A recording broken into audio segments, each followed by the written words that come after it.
சமூகத்துல நித்திய காலமாக பரலோகத்துல ஆரவாரத்தோட ஆர்ப்பாட்டத்தோட அவரோடு இருக்கணும்னு சொன்னாக்கா இந்த இந்த 7 விளக்கில் இருக்கிற ரகசியம் என் தேவ பிள்ளைகளே, இதுல நிறைவேறிக்கிறது. உங்களுடைய வாழ்க்கையில எதை நிறைவேற்றிருக்கீங்கன்னு பாருங்க.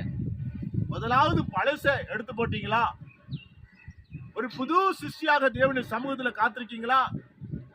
மூன்றாவது முதல் கனியை உங்களுடைய ஆலயத்துக்கு கொண்டு போய் கொடுக்குறீங்களா? உங்க பிள்ளைங்களை ஆண்டுக்கு ஒப்பு கொடுக்குறீங்களா? நான்காவது பரிசுத்த ஆவியை நான் பெற்றுக்கொள்கிறதுக்காக நாம காத்திருக்கிறோமா சமூகத்துல? ஐந்தாவது நாம கேட்ட சுவிசேஷ வார்த்தைகளை, தேவனுடைய வார்த்தைகளை யாருக்காவது சொல்லுகிறோமா? அது நமக்கு ரொம்ப அவசியமா இருக்குது. ஆறாவது நியாய தீர்ப்பு நடந்து கொண்டிருக்கிறது. இந்த நியாய தீர்ப்பு இங்கேயே நமக்கு எல்லாம் முடிச்சு அடுத்த பிறகுதான் பரிசுத்தமா அவருடைய ரத்தத்தினால கழுவப்பட்ட பிள்ளைகளாக நாம நித்திய கூடாரத்துக்காக நம்மளை ஆயத்தப்படுத்திருக்காங்க.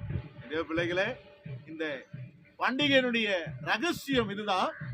இன்னைக்கும் புறஜாதிகளா இருக்கிறாங்க, அந்நியர்களா இருக்கிறாங்க, அவங்களுக்கு தெரியல. தெரியாம அவங்க 7 நாள் பண்டிகை பண்ணிட்டு இருக்காங்க. அந்த பண்டிகையினுடைய அர்த்தம் புரியாத பண்ணிட்டு இருக்காங்க. ஆனா இன்னைக்கு கிறிஸ்து இயேசுவை ஏற்றுக்கொண்ட நீங்கள் எல்லாரும் ஆவிக்குரிய பண்டிகை இதை நிறைவேற்றினால் மாத்திரமே நித்தியத்துக்கு நாம போக முடியும். இதே பிள்ளைகளே, சோ இந்த 7 விஷயத்தை உங்க மனசுல வச்சுக்கொள்ளுங்க. யாரெல்லாம் கிறிஸ்து இயேசு சொந்த ரட்சகரை ஏற்றுக்கொண்டீங்களோ